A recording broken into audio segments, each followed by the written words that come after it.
গাইবান্ধা সদর উপজেলার রামচন্দ্রপুর পল্লী স্বাস্থ্যকেন্দ্রটি শুধু নামেই হাসপাতাল। এখানে নেই কোনো চিকিৎসক কিংবা পর্যাপ্ত ওষুধ।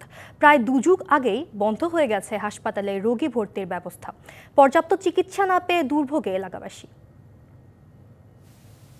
গাইবান্ধা সদর উপজেলার রামচন্দ্রপুর ইউনিয়নের পার্বতীপুর মৌজায় 6 একর জমির উপর পাকিস্তান আমলের একটি প্রকল্পের আওতায় 10 বেডের এই হাসপাতালটি স্থাপন করা হয়। সে সময় ওই হাসপাতালে 2 জন চিকিৎসক সহ বিভিন্ন পদে 23 জন কর্মকর্তা কর্মচারীকে নিয়োগ দেওয়া হয়। স্বাধীনতার পরও স্বাস্থ্যকেন্দ্রটির উন্নয়নে কোনো উদ্যোগ নেওয়া হয়নি। উল্টো 2010 সালে চিকিৎসকের অভাবে চিকিৎসা সেবা বন্ধ করে দেওয়া হয়।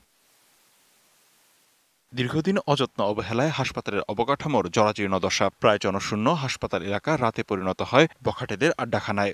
আমরা গরিব মানুষ, আমরা গাইবান্ধা যাবার পাই না, রংপুর যাবার পাই না, আমার টাকা পয়সা নাই, আমরা এখানেই হলো যা চিকিৎসা চাই। কোনো ডাক্তার নাই, অল্প আনা ওষুধ আনে কলে শেষ হয়ে আগে। এখানে বখাটে ছেলে পেলে সারাদিন ঘুরে বেড়ায় সম্পূর্ণ হসপিটালে, আবার রাত্রে চুরি করে নিয়ে যা জিনিস হাসপাতালে যা জিনিস আছে আমাদের বাজেট অনুসারে যে ওষুধগুলো আসে সেটুকু ওষুধে আমাদের মেকআপ দেওয়া যায় না।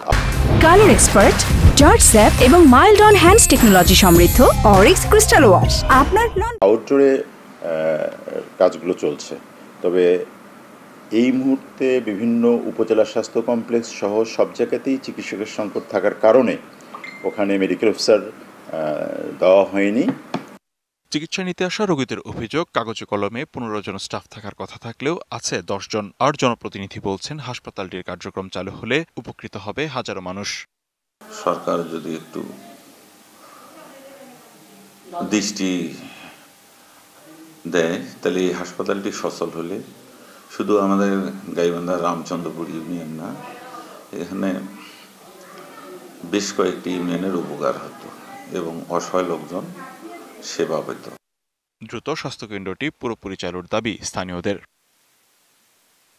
DBC news desk.